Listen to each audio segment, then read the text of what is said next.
ایک دفعہ یہودیوں کی عورتوں نے شرارت کی کہ حضرت فاطمہ کو بلاتے ہیں اور ان کی غربت کا مذاق اڑاتے ہیں، معاذ اللہ ثم معاذ اللہ۔ کہتی ہیں گھر آئی عورتیں کہنے لگی حضور اپنی بیٹی کو بھیجیے، ہمارے گھر میں شادی ہے، ہم چاہتی ہیں یہ وہاں لوگوں کو تبلیغ کریں، دین کا پیغام دیں۔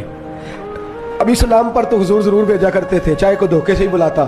میرے حبیب پاک صلی اللہ علیہ وسلم نے کہا فاطمہ جاؤ۔ حضرت فاطمہ کہتی ہیں ہاں تو کر لی، پر میرے وجود پہ کپڑے پھٹے ہوئے تھے، کئی جگہ پہ پیوند تھے، اور مجھے پتا تھا یہ عورتیں کس مزاج کی ہیں۔ فرماتی ہیں میں نے نا، حضور نے کہا تو میری آنکھوں میں 2 قطرے آنسوؤں کے آ گئے۔ میں نے کہا یا اللہ اپنے لیے نہیں، تیرے نبی کے دین کے وقار کے لیے، یا اللہ یہ عورتیں یہ بڑے برے خیالات اور نظریات کی ہیں، یہ مذاق اڑائیں گی دین اسلام کا، مہربانی فرما، نظر کرم فرما۔